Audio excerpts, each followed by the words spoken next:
«Ты с ума сошла, Майя!» Мама напустилась на дочь. «И как тебе не стыдно-то? Что тебе еще надо?»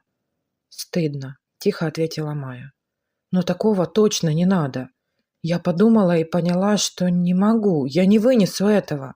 Разве я недостойна лучшего?» «Отстань от нее, мать», – сказал отец Майи. «Это ее жизнь, в конце концов ничего страшного не произошло, небо на землю не упало». «Ах, не упало? Да я даже не представляю, как теперь людям в глаза смотреть». Майя позвонила Никите в пятницу вечером. «Прости, я не могу», – тихо сказала девушка. «Я ожидал от тебя нечто подобное», – медленно проговорил Никита и повесил трубку. Майя слушала короткие гудки и ни капельки не жалела о своем решении. С Никитой они были знакомы с детства. Дружили класса с 5-го, сидели за одной партой. Именно дружили. Вместе лазили по стройкам, вместе катались на велосипедах, ходили купаться на речку. Очень много болтали обо всем на свете. Майя была хорошим слушателем, а Никита любил поболтать. Дома его мама даже уставала от него. Он начинал рассказ всегда, что называется, от печки и долго добирался до сути. Иногда можно было 100 раз потерять нить повествования, прежде чем Никита расскажет то, ради чего начал разговор. А Майя умела слушать и не перебивала. Так и подружились. Долго вместе ходили, а потом, правда, пути их ненадолго разошлись. Никиту перевели в другую школу с физико-математическим уклоном. Мама так захотела. Там и доучивался. Конечно, живя в одном дворе, они все же виделись, но не так часто, как раньше. «Привет, пока, как дела?» Только и было разговоров. Когда перешли в старшие классы, стали опять больше общаться и рассказывать друг другу планы на будущее. Кто куда поступать собирается. Никита нравился родителям Майи. Серьезный, умный, целеустремленный, и они с большой охотой пускали Майю с ним на свидания. А сама девушка никогда не рассматривала его в качестве кандидата в мужья. Даже не задумывалась об этом. Они просто дружили. Так дружба и продолжалась. Окончили институт и устроились на работу. Ни Майя, ни Никита к тому времени семьей так и не обзавелись. И вдруг Никита сделал Майе предложение. Просто вдруг, ни с того, ни с сего. Девушка даже рассмеялась по-доброму, думала шутка. Но Никита не шутил. «Мы с тобой друг друга давно знаем, почему бы и нет», – улыбнулся парень. «Ты мне очень подходишь». Майя засмеялась и тогда еще не придала значения этим словам. А потом только задумалась. Ей показалось, что как-то неправильно Никита поступает. Разве так делают предложения руки и сердца? «А как тебе надо?» – удивилась мама, когда Майя поделилась с ней сомнениями. «Чтобы на одно колено встал? Чтобы серенады под окном, да? Открой глаза, девочка. Те времена давно прошли. Что кочевряжешься, парень видный, хороший. Мама, а любовь? Где-то здесь должна быть любовь, разве нет? Будет. Поженитесь, и будет любовь. Раньше вон как замуж выходили. Иной раз и не видели своих мужей до самой свадьбы, и ничего. А Никита отличный парень. Ты же знаешь его как облупленного. Я удивляюсь, как он до сих пор не женился». «В том-то и дело, что я его знаю», – вздохнула Майя. Мама как-то странно на нее посмотрела, но ничего не сказала. У Никиты были четкие представления о том, какая должна быть идеальная девушка, которая может стать его женой. Как-то они разговорились об этом с Майей. Однажды молодые люди отправились в кафе, и парень заявил, что считает, что платить за себя в кафе и ресторанах всегда должна девушка. И на такси, если ехать, то тоже она должна за себя платить. А почему нет? Все поровну. Если только денег у нее с собой нет, то тогда может и одолжить. А еще девушка, которая станет его женой, должна быть ему под стать.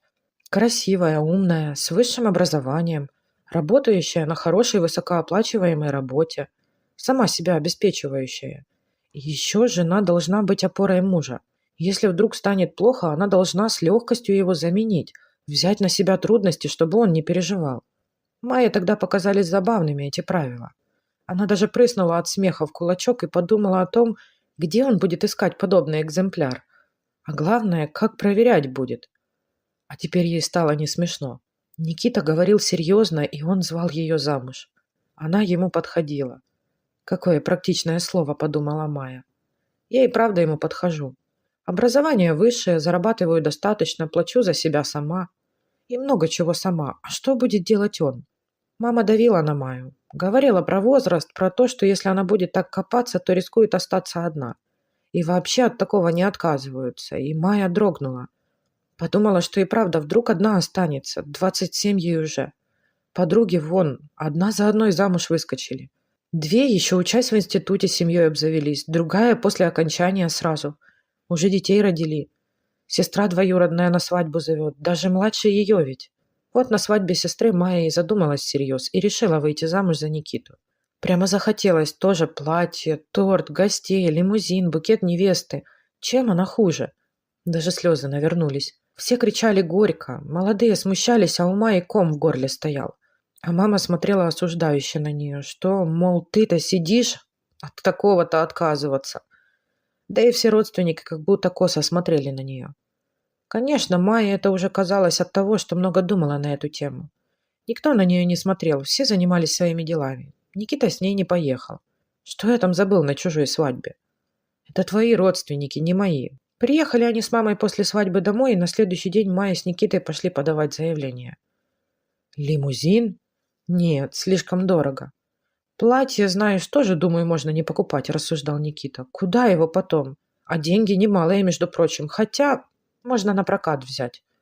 Но лучше купить светлый костюм какой-нибудь. Будешь на работу носить потом.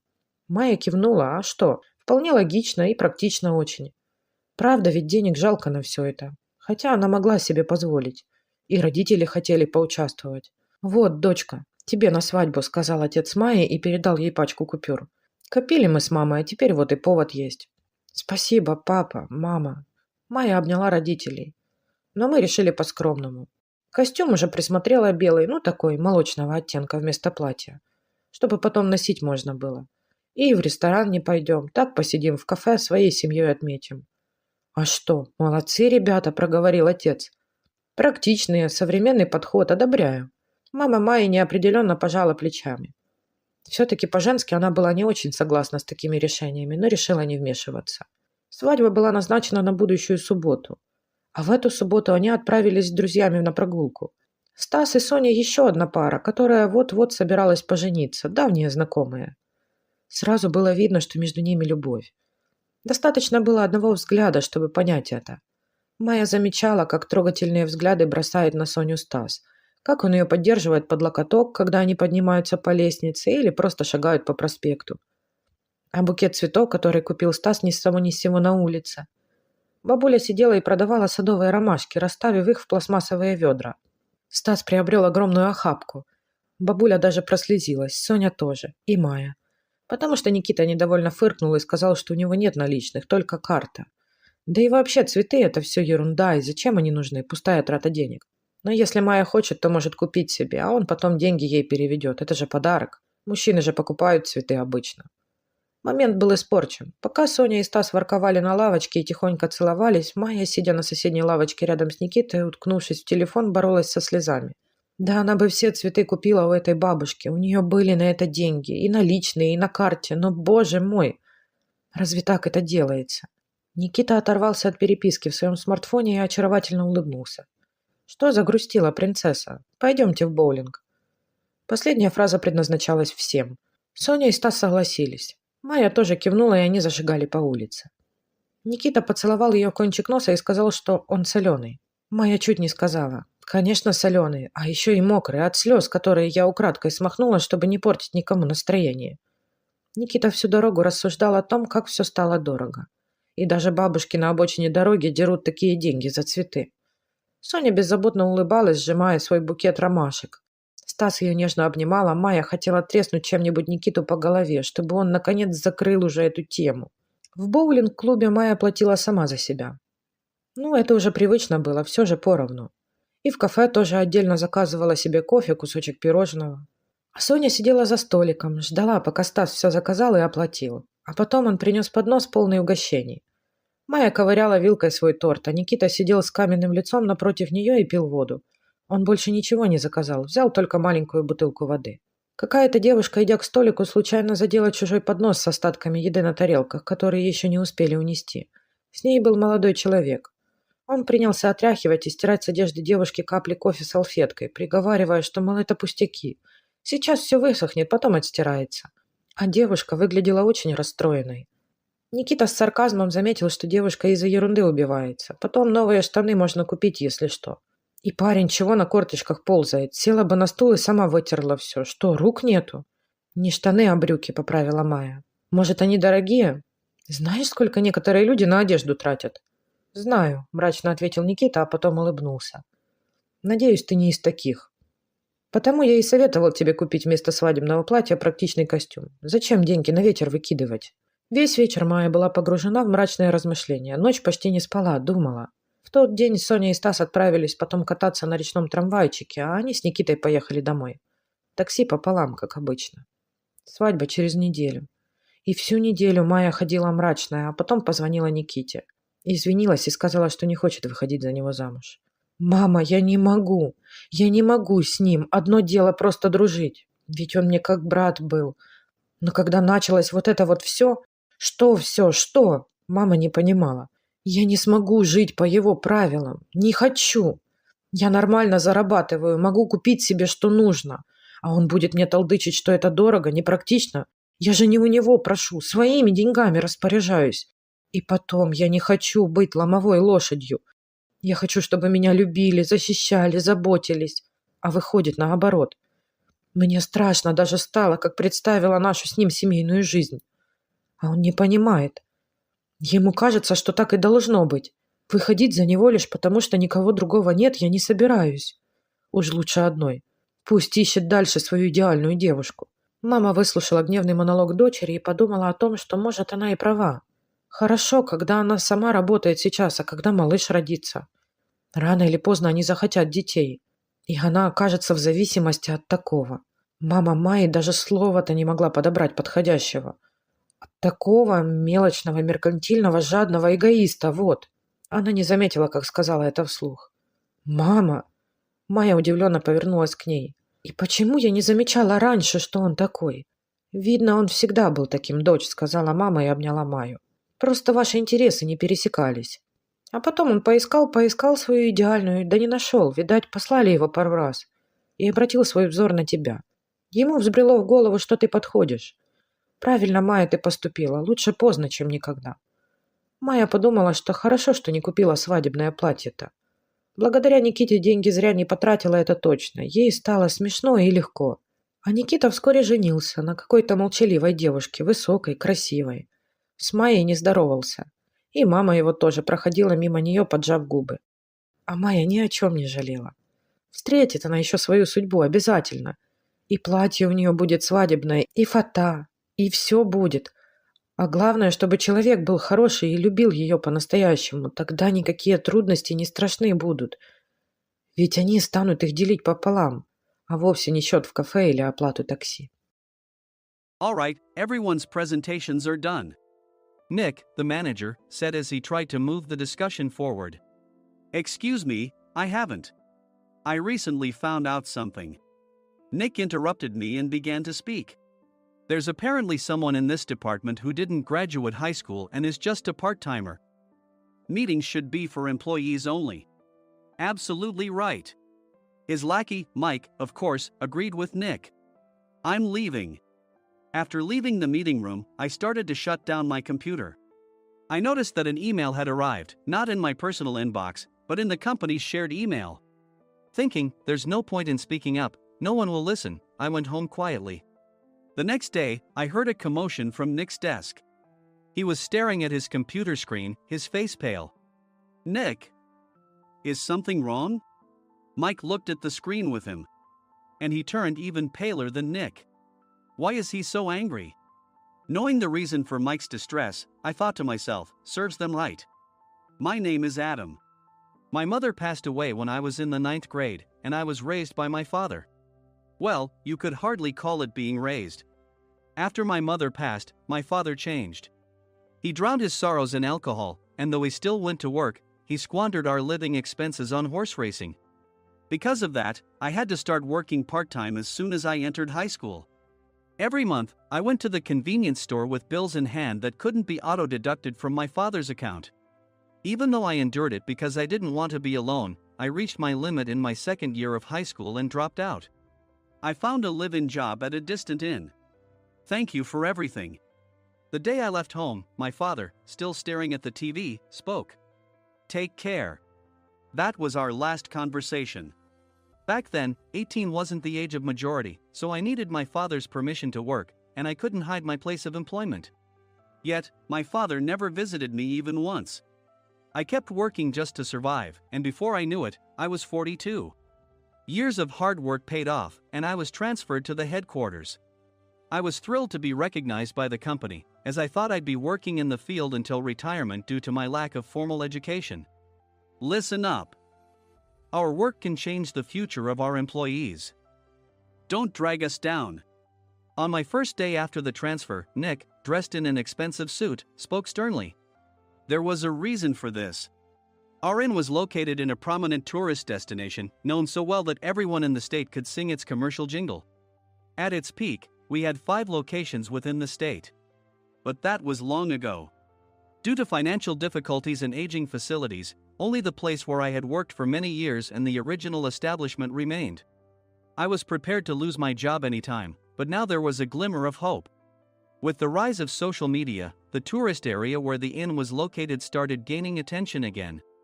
Depending on how hard the sales department, where I was transferred, worked, we could either thrive or be forced to give up this prime location to the new hotel chains continuously popping up. For Nick, who had switched careers from another industry to strengthen our sales, this was a battle he couldn't afford to lose. I understood why he had to be strict. I will do my best. Nick sneered at my enthusiastic declaration. Did you not hear what I said? I'm sorry. I thought I was listening carefully.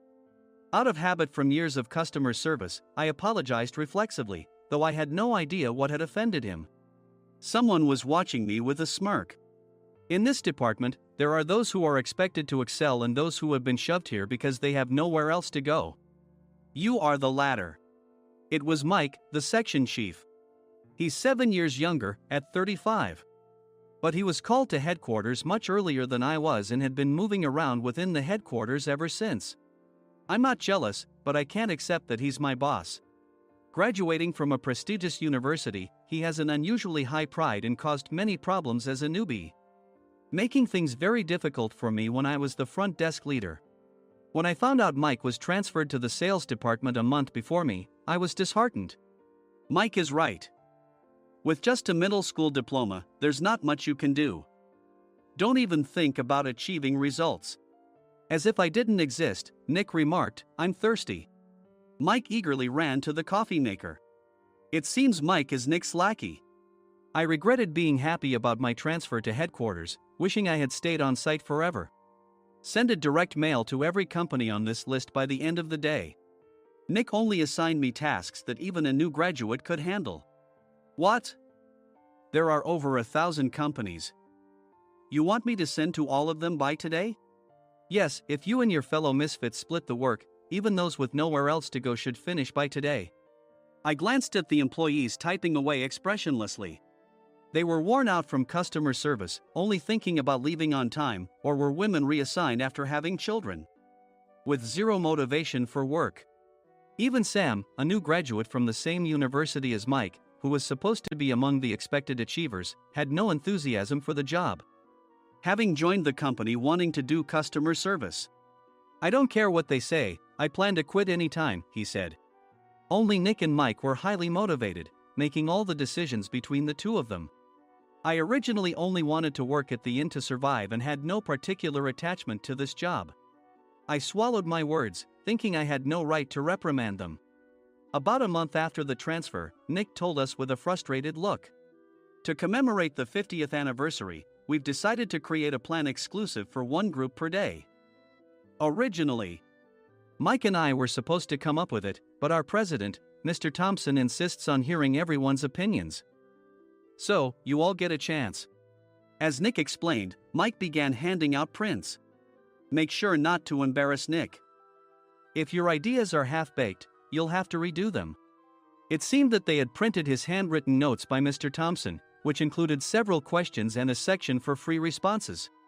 It made sense why Nick had to seek our input, given that all responses had to be submitted to Mr. Thompson. We were given a week to think about it, and a meeting was scheduled to compile our ideas. My plan is to let guests enjoy both the old and modern America. Nick began the presentations. Guests would watch a master confectioner at a nearby traditional sweet shop make sweets in front of them. The welcome drink would be premium tea in a bottle. Nick's plan was certainly attractive. After his presentation, Nick called on us to present in the order we were seated. Just as I stood up for my turn. "All right, everyone's presentations are done." "Excuse me, I haven't. I recently found out something." Nick interrupted me. "There's someone in this department who didn't graduate high school and is just a part-timer." He was likely talking about me. I joined the company as a part-timer and was made a full-time employee when I turned 20. That was 20 years ago, so Nick and Mike probably had no chance to know until recently. Meetings should be for employees only. Absolutely right. After that, Nick kept creating opportunities to solicit everyone's opinions, purposefully excluding me from speaking. The meeting unexpectedly heated up and went past the scheduled end time. A few people asked to leave, and the discussion continued with the remaining few. "Still here?" Normally, you'd leave in that situation. Though I had no attachment to the job initially, hearing kind words from customers made me want to make them happier. For someone like me, with nowhere to go, the inn was my home and customer service was my life. I felt pathetic about my current self. "I'm leaving." I left the conference room and started shutting down my computer. I noticed an email had arrived, not in my personal inbox, but in the company's shared email. Thinking no one would listen to what I had to say anyway, I quietly went home. The next day, while preparing the DM as instructed, I heard a commotion from Nick's desk. In his haste to stand up, he hit his knee on the desk. He stared at his computer screen, his face pale. "Nick! What's wrong?" Mike, thinking he should be the first to rush over, approached Nick while still wearing his coat. He peered at the screen with Nick. And he turned even paler than Nick. Why is he so angry? Who is responsible for this company? Nick, more irritated than ever, asked, and Mike answered without checking. Probably Sam. Sam wasn't there because he was attending a morning training session for new hires. Nick gave up on getting angry and returned his gaze to the screen. They were looking at an email that arrived right after the end of the working day yesterday. Apparently, no one, including me, had checked it before leaving. The email was from a large company that used us for their annual employee trips. The president and executives of that company also frequently used our services personally. President of the company, Mr. Mason himself, had declared that neither he nor his company would ever use our services again. Well, some companies cancel their employee trips or stop using our services due to financial struggles. Let's just move on. Mike kept wiping the sweat from his forehead with a handkerchief. Knowing why Mike was so agitated, I quietly watched their interaction. Do you know how much revenue we get from that company?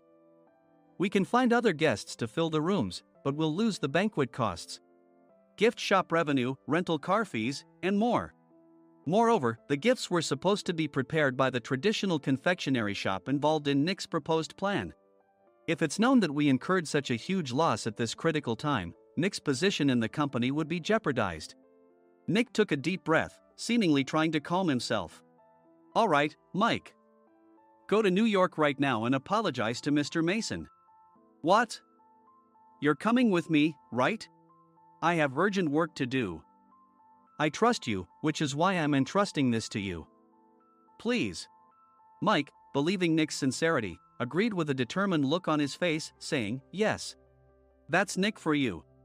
Even if Mike went to apologize, Nick would shift all the blame onto him if the client didn't change their mind. Well, it was Mike's fault to begin with, so it served him right. About 3 hours later, Sam answered a call from somewhere and repeatedly apologized, saying, I'm very sorry. Everyone watched to see what was happening. After ending the call, he informed Nick with a weary tone.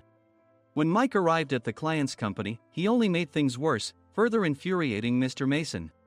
He was demanding, get his boss here immediately. It was no wonder Sam was exhausted, dealing with such a call right after returning from training. What is that idiot doing? All right, Adam, you're coming with me. If sacrificing Mike didn't work, then I must be next. Normally, I'd want to refuse at all costs, but I saw an opportunity in this situation. If I can be of assistance, I'd be happy to join you. I obediently followed Nick, and we flew to New York.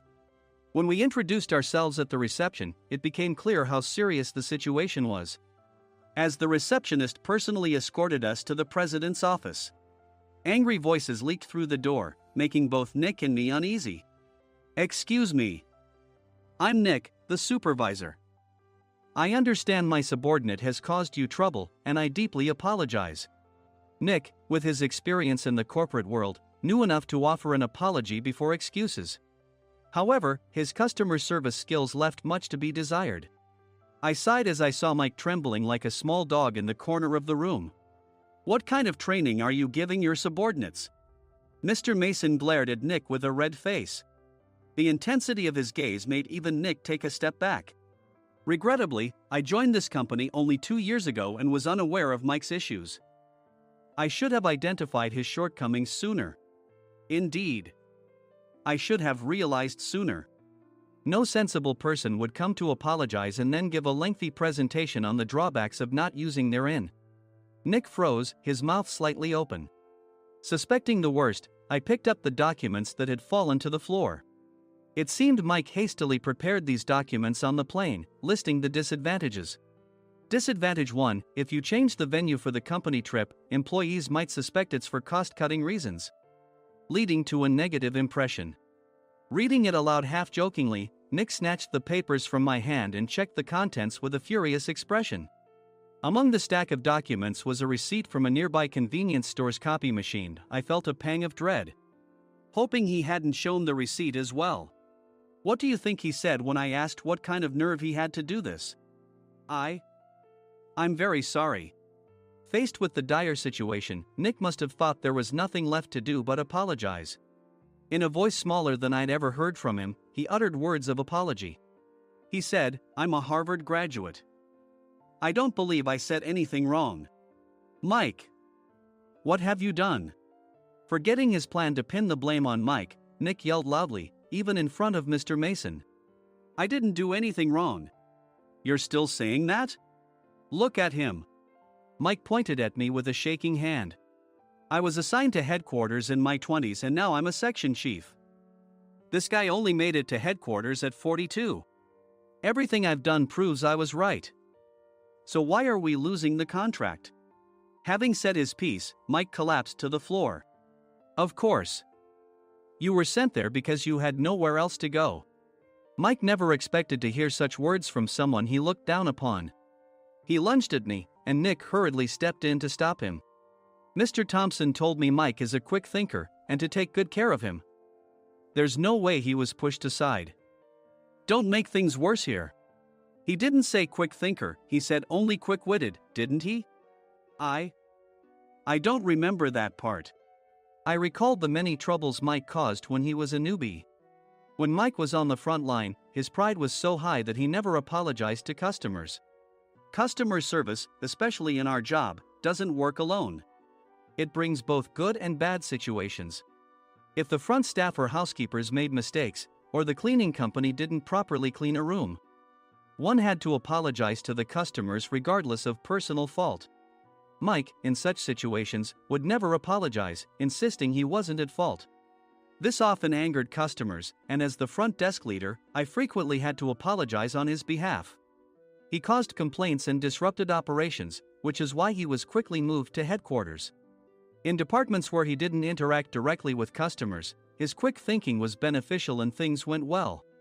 But it seemed his flaws were starting to show. Corporate reservations are supposed to be entered into the system by the sales representative. But a quick check yesterday revealed that more than 10 items were missing from the client's reservation. The handover document clearly stated what needed to be prepared. Why didn't you enter it into the system?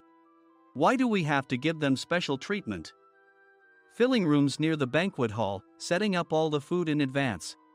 Specifying the brand of wine, they're too demanding. No wonder he always angered customers, I thought, feeling a headache coming on. Grouping them in rooms near the banquet hall is for our benefit too. It makes it easier for the staff to set up beds and serve breakfast since everyone's schedule is synchronized. As for the other requests, Mr. Mason suggested them to lighten our load. I didn't know that. Nick finally seemed to realize that Mike was the one who had angered the client. What did you say to them? I just told them we wouldn't give them special treatment anymore. We shouldn't waste effort on things that don't bring in money. I was utterly exasperated at his lack of understanding of customer service. Of course, we shouldn't comply with unreasonable demands. But carrying over successful practices from past stays makes customers feel remembered and enhances their experience. Good memories encourage repeat visits. That's part of our job. I looked down at Mike, who was sitting on the floor. In our job, nothing is a waste. Mr. Thompson likely moved you to the sales department, hoping you'd finally understand this. How do you think he feels now that you've failed to meet his expectations? Mike, tears in his eyes, fled the president's office. I was amazed he still hadn't apologized. You have it tough, Adam. It's okay, we're all employees of the same company. I deeply apologize for this disrespectful incident. Especially after all the care you've shown us. If it weren't for you, Adam, I really would have stopped staying here. When I heard you were moving to the sales department, I was willing to reconsider if you handled it. Seeing us talk so amicably, Nick's face contorted. Do you two know each other? Adam's service is excellent. I always requested him specifically.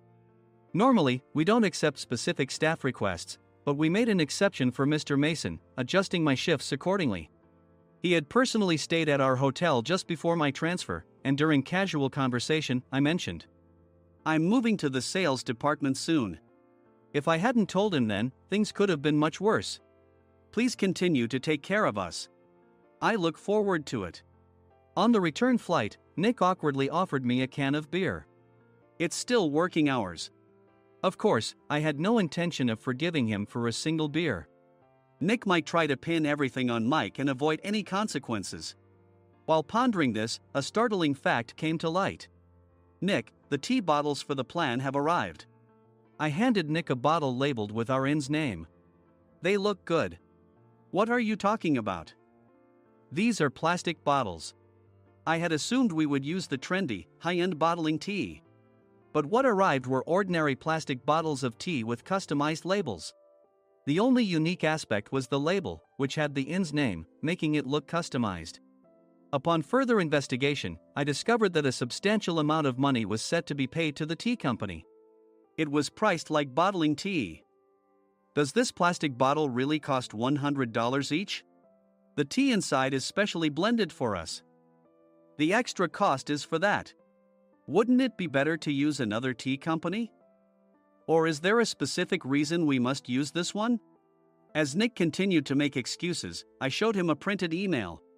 I informed the tea company's president, Mr. Mitchell, that we discovered irregular payments and he confessed. He said you two were high school classmates and planned to split the extra money. That idiot. Why did he confess? That's not important. You should worry about yourself, this could turn into a police matter. Opening the bottle cap, I suggested. How about calming down with this tea? It supposedly has a relaxing effect. Nick drank the tea frantically.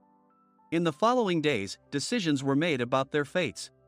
Mike was reassigned to the General Affairs Department, with no chance of transfer or promotion, as per Mr. Thompson's orders. As for Nick, since the payment to the tea company hadn't yet been made, he narrowly avoided legal trouble. Instead, he was encouraged to leave the company, and to avoid further complications, Nick submitted his resignation. Rumor has it that connections between HR departments have made it difficult for him to find new employment. Even though it was good to have those two gone, something unexpected happened in the sales department. Everyone became motivated and united in refining the 50th anniversary plan. In the end, my plan was adopted. We collaborated with the Tourist Information Center to provide personalized guides. The plan, tailored to the number of guests, was truly special for the 50th anniversary. Hey, is Adam's family coming to stay? I immediately booked that special plan for my family. Sam noticed it on the reservation list and quickly picked up on it. Yes, I'm inviting my father. That's great. I might invite my parents too. I lacked the courage to face my father just as Adam. But here, with the confidence Mr. Mason praised, I felt ready. The 50th anniversary plan was a perfect opportunity to reconnect with my father. I hope to bring back the days when we could laugh together as we once did.